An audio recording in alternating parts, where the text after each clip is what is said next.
let's jump more into the news, what we were discussing downstairs, which is this controversial stuff, and your thoughts on the upcoming elections and the decriminalization of cannabis. Well, of course, the decriminalisation of cannabis started before I'd left my past employer. And from the get-go, I looked at this change, this sudden and undebated change, and think to myself, why has this suddenly happened? This is not a progressive government. This is a conservative government.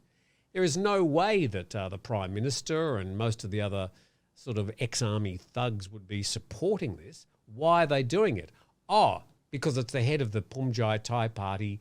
He had at the time 45 MPs who were contributing to the coalition. Without them, they didn't have a coalition. Promises were made, and coming up to the end of their term, they had to acknowledge the promise that was made. But when the actual cannabis bill came to Parliament, it got knocked down 6 times. And everybody, except for the Pumjai Thai MPs, were voting against it, including the members of his own coalition. So they were saying, we'll let you decriminalise cannabis, but at the same time, we're not going to pass any laws that let anything happen. In the intervening time, a lot of people assumed that decriminalising cannabis suddenly turned Thailand into Amsterdam. That was never the intention, and Anaton's even gone out of his way to say that that was never the intention.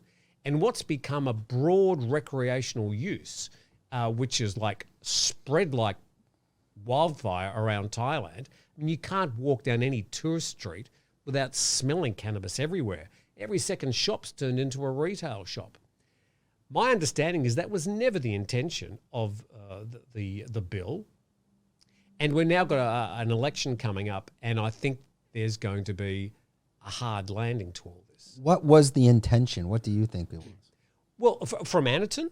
Well, I think his intention was to decriminalise cannabis for all the good reasons to get people who were using small amounts out of jails. And that's fair enough. There are other ways of tackling an overuse or a misuse of this particular herb.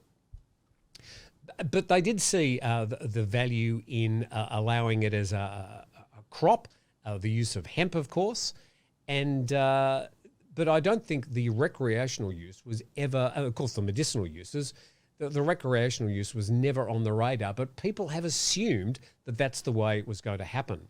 So I found that very interesting from the start. I thought it was all about the politics. If you enjoyed this content, we're doing 5 clips like this a week. If you want to watch the full podcast, click here.